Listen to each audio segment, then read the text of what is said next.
വെറും 5 മിനിറ്റിൽ വളരെ സിമ്പിളായിട്ട് ഷെയ്ഡിംഗ് ഒക്കെ ചെയ്ത് ഒരു ബേഡിനെ, ഒരു പക്ഷിയെ എങ്ങനെ വരയ്ക്കാൻ സാധിക്കും ഞാൻ പറഞ്ഞുതരാം. പക്ഷിയുടെ തല മാർക്ക് ചെയ്യുന്നത് ഒരു സർക്കിൾ വരച്ചിട്ടാണ്. പക്ഷിയുടെ ബോഡി മാർക്ക് ചെയ്യുന്നത് ഒരു ഓവൽ ഷേപ്പും വാല് മാർക്ക് ചെയ്യുന്നത് ഒരു ഓൾമോസ്റ്റ് ട്രയാങ്കിൾ പോലത്തെ ഷേപ്പും വരച്ചിട്ടാണ്. എന്നിട്ട് നമ്മൾ വരച്ച ബേസിക് ഷേപ്പെല്ലാം ഇറേസ് ചെയ്യുക. പക്ഷിയുടെ കൊക്കാതിരിക്കുന്ന ബ്രാഞ്ചെല്ലാം നമ്മൾ നീറ്റായിട്ട് വരച്ചു കൊടുക്കുന്നു, കണ്ണ് വരച്ചു കൊടുക്കുന്നു. ഇതെല്ലാം വരയ്ക്കുന്ന സമയത്ത് വളരെ ലൈറ്റായിട്ടുള്ള ലൈൻസ് ഉപയോഗിച്ച് വരയ്ക്കുക. കാരണം നമ്മൾ ഷെയ്ഡ് ചെയ്യുന്നുണ്ട്. കണ്ണിൻ്റെ അകത്ത് ഡാർക്ക് ഷെയ്ഡ് കൊടുത്ത് നിങ്ങൾ ശ്രദ്ധിച്ചിട്ടുണ്ടായിരിക്കും. പിന്നെ പക്ഷി വരുന്നത് ഒരു ബ്ലാക്ക് ആൻഡ് വൈറ്റ് പാറ്റേണിൽ വരുന്ന ഒരു സിമ്പിൾ പക്ഷിയാണ്. ഞാൻ പറഞ്ഞില്ല, സ്പീഡിൽ വരയ്ക്കാൻ പറ്റുന്നൊരു പക്ഷിയാണ്. അതുകൊണ്ട് തന്നെ തലയുടെ മുകളിലായിട്ട് ഒരു ബ്ലാക്ക് പാറ്റേൺ നമ്മൾ കൊടുത്തിട്ടുണ്ട്. ജസ്റ്റ് ഫ്ലാറ്റായിട്ട് കാർട്ടൂൺ പോലെയല്ല കൊടുത്തിരിക്കുന്നത്.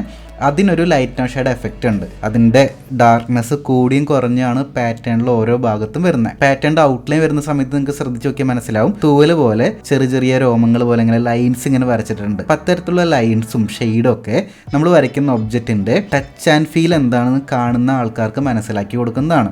പക്ഷിയുടെ കാല് നമ്മൾ വളരെ സിമ്പിളായിട്ട് ഒരു ഡാർക്ക് ഷെയ്ഡ് ഉപയോഗിച്ചിട്ടാണ് ചെയ്യുന്നത്. മരത്തിലിങ്ങനെ ചുറ്റി പിടിച്ചിരിക്കുന്ന വിരലുകളാണ് അത് ചെയ്യുന്നുണ്ട്.